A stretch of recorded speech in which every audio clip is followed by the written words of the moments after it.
Buletin 1.30 bersama saya Muhammad Syafiq Anan. Tajuk utama tengah hari ini. Banjir lebih buruk dijangka landa pekan rantau panjang.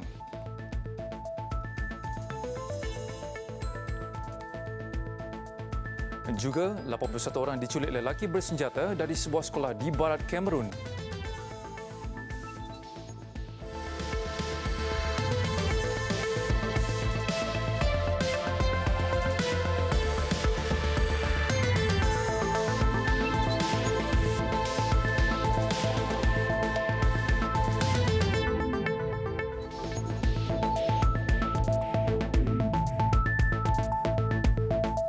Assalamualaikum dan salam sejahtera.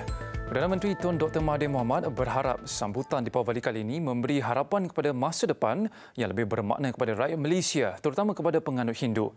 Dalam putusan khas sempena Deepawali, beliau berkata perayaan itu turut memberi kegembiraan yang mencerminkan ketenangan serta kesesaan yang dikongsi bersama oleh rakyat negara ini. Seperti mana apabila perayaan yang diraihkan oleh rakyat Malaysia yang lain, ianya dikongsi bersama dalam erti kata kita turut berkongsi kegembiraan yang dirasakan oleh rakan kita yang lain agama ataupun bangsa. Hari Deepawali ini juga tidak berbeza.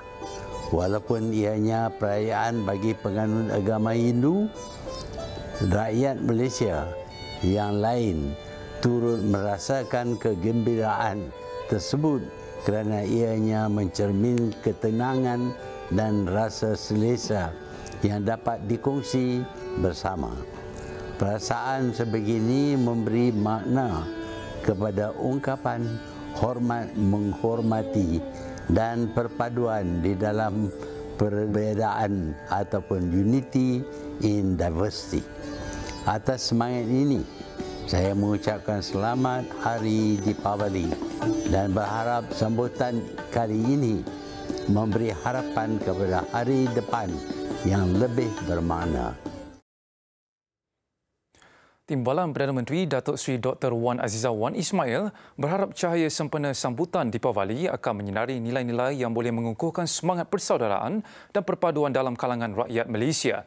Katanya rakyat Malaysia perlu memelihara semangat dan kerjasama antara pelbagai kaum di negara ini yang menjadi tiang seri negara serta menjadi contoh kepada dunia. Beliau berkata demikian dalam putusan khas sempena sambutan Deepawali. Datuk Seri Dr. Wan Azizah yang juga Menteri Pembangunan Wanita, Keluarga dan Masyarakat berkata, Deepawali turut mengingatkan rakyat Malaysia agar berkongsi kegembiraan dengan mereka yang kurang bernasib baik. Bagi mencapai matlamat itu, katanya 100 juta ringgit diperuntukkan untuk membantu masyarakat India dalam belanjawan 2019.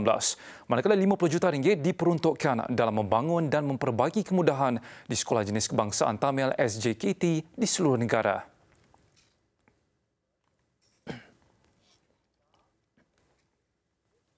Perayaan Deepawali yang disambut sebagai satu perayaan kebangsaan menjadi lambang perpaduan dan keharmonian dalam kalangan rakyat masyarakat majmuk. Bagi masyarakat Hindu, sambutan Deepawali turut menyemai nilai-nilai murni dan menghormati setiap ahli keluarga.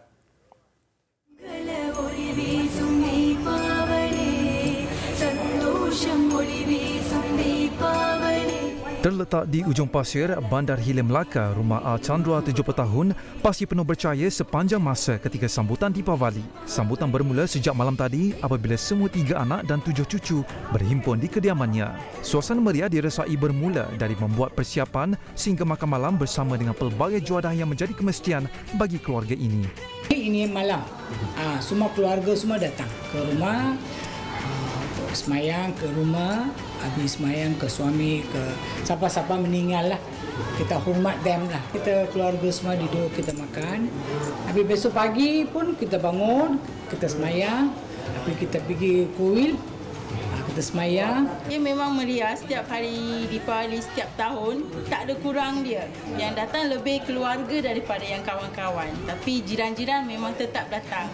Untuk sarapan pagi, tengah hari, semua kat sini je. Sebagaimana budaya masyarakat lain di negara ini, pemberian sampul berisi wang terutama kepada kanak-kanak dan golongan muda juga amalan keluarga Chandra.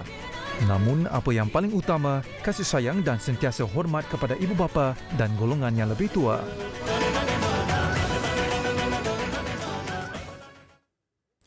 Pekan rantau panjang yang kerap terjejas banjir bakal berdepan risiko banjir lebih besar selepas Thailand mula membina tembok penahan banjir di tebing Sungai Golok. Jabatan Pengairan dan Saliran JPS Kelantan menjangkakan paras air boleh meningkat lebih 1 meter berbanding paras biasa ketika banjir akibat tebing konkrit itu. Kerajaan Thailand telah memulakan fasa pertama tembok penahan banjir kira-kira 4 km di tebing Sungai Golok sejak awal tahun ini bagi menangani banjir di sempadannya. Dari segi protection ni kita ada beberapa struktur lah. Yang sekarang ni yang telah dibina oleh Thailand ni dia panggil retaining wall. Mana dia tak sediakan sebagai orang kata flood plain. Jadi apa yang sebelum ni air yang melimpah ke Sungai Golok akan terus ke sebelah tebing kita lah sebab dia tak boleh melimpasi tebing sebelah sana.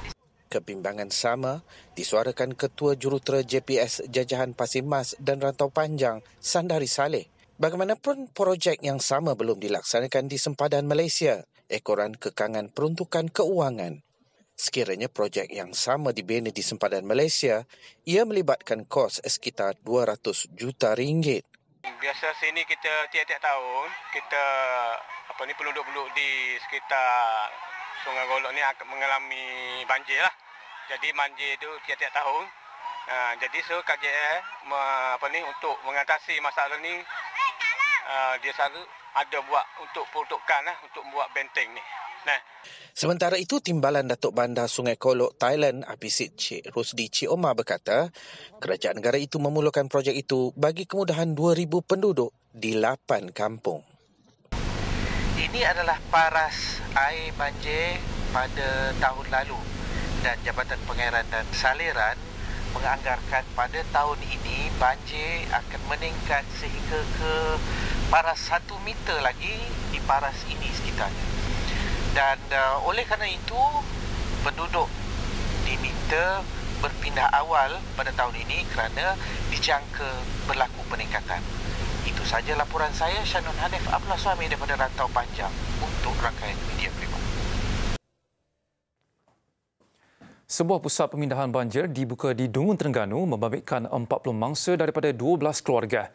Pusat pemindahan sementara di seberang pintasan itu dibuka kira-kira jam 10 pagi tadi. Ekoran 2 kampung iaitu Temiang dan Kubang Putat dinaiki air.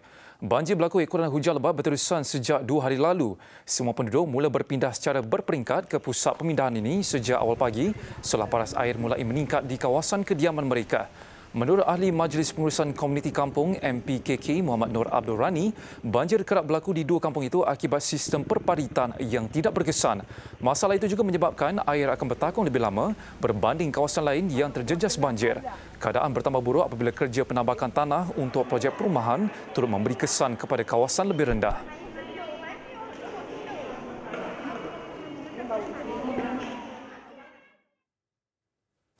Sementara itu, penduduk sekitar Pekan Meru Kelang, Selangor turut berdepan banjir ekoran hujan lebat sejak lewat petang semalam. Paras air juga direkodkan berada pada tahap bahaya. Wartawan kami Wan Zarul Azri Wan Muhammad Sudin sejak pagi tadi membuat tinjauan di kawasan berkenaan. Ya, Wan Zarul, bagaimana keadaan banjir di sekitar Meru setakat ini? Ya, Syafiq, 5 kawasan masih lagi digenangi air di Meru Kelang ini dan difahamkan air mula menaiki kawasan ini iaitu sekitar jam 9 malam tadi, iaitu selepas berlakunya hujan sekitar sejam atau ke 2 jam pada jam 6 petang semalam. 5 kawasan tersebut ialah Jalan Kenangan, Kampung Kenanga, Taman Daya Maju, Taman Sri Putri dan juga Jalan Benteng. Dan ketika ini saya berada di Taman Daya Maju dan boleh saya kongsikan paras air di sini iaitu di atas Buku Lali.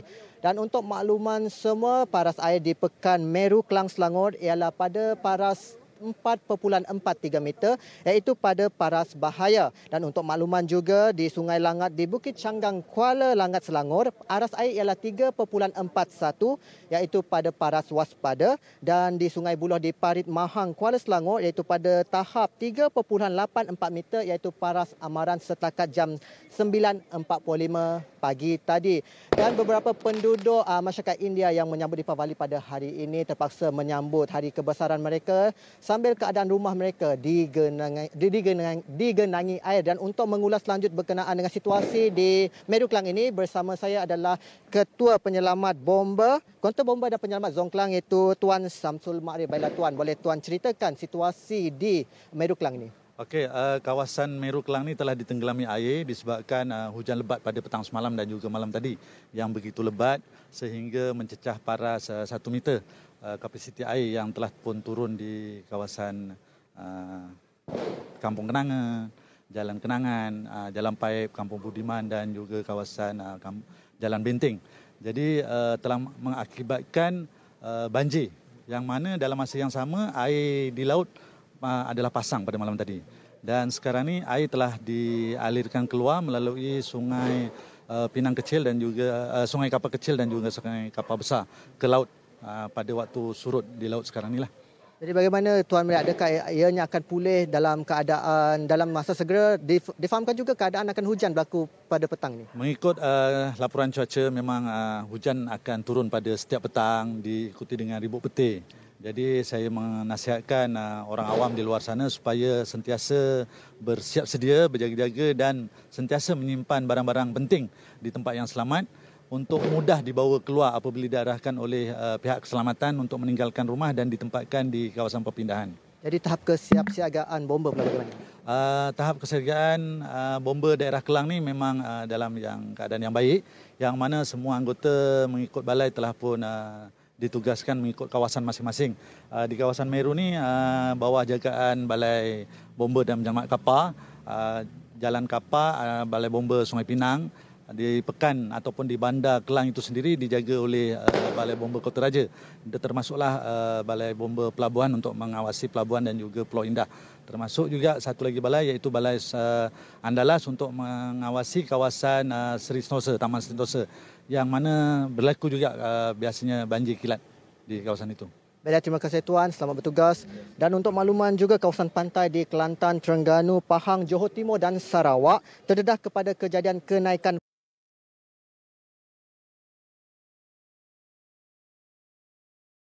perairan Kelantan, Terengganu dan Pahang sehingga jam 7 malam ini.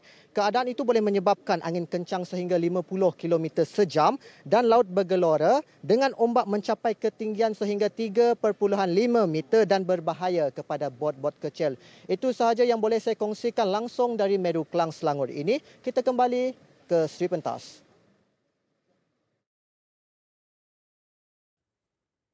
Bertemu kembali. Perdana Menteri Tun Dr. Mahathir Mohamad dianugerahkan darjah tertinggi Grand Cordon of the Order of the Paulownia Flowers daripada Maharaja Jepun Maharaja Akihito. Darjah berkenaan adalah penganugerahan tertinggi kerajaan Jepun terhadap jasa Perdana Menteri dalam mengukuhkan hubungan dua hala Malaysia-Jepun. Istiadat penganugerahan disempurnakan di Istana Imperial Tokyo 9.45 pagi waktu tempatan atau 8.45 pagi waktu Malaysia. Darjah di Grand Cordon of the Paulownia Flower itu secara tradisinya pingat atau darjah kebesaran tertinggi kerajaan Jepun kepada penerima di kalangan pemimpin luar, khususnya Perdana Menteri serta negarawan terbilang. Sebelum ini hanya terdapat dua sahaja penerima darjah itu dari Asia, iaitu bekas Perdana Menteri India Manmohan Singh dan bekas Perdana Menteri Singapura Mendiang Lee Kuan Yew. Semalam, Tun Dr. Mahathir turut menerima Doktor Kehormat dari Universiti Tsukuba sebagai satu pengiktirafan atas usaha beliau memajukan bidang pendidikan dan penyelidikan di peringkat antarabangsa.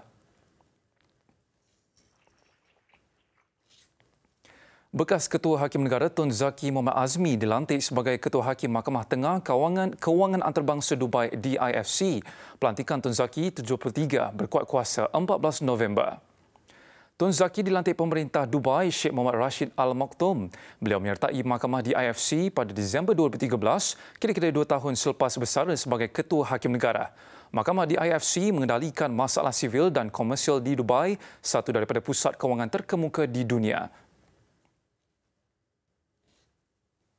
Berpeluang merasai sendiri kehidupan orang Melayu lebih 100 tahun lalu, serta Zabba menjadi lokasi wajib dikunjungi penggemar sejarah dalam dan juga luar negara. Istimewanya, setiap sisi rumah dihiasi dengan kata pujangga dan petikan rencana Zabba sendiri. Butirannya bersama wartawan Hafizatul Salma Harifadila.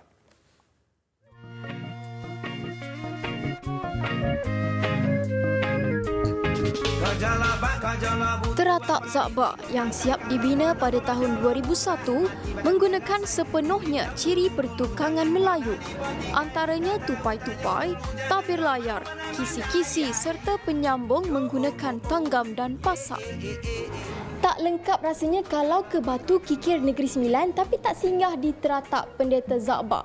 Apa yang menarik di sini, pengunjung dapat melihat sendiri koleksi pribadi beliau yang juga tokoh perjuangan kemerdekaan yang hanya menggunakan bahasa. Setiap ruangan rumah ada ceritanya sendiri. Di ruang bibliografi, pengunjung dapat mengikuti kehidupan Zakba dari kecil sehingga beliau meninggal dunia.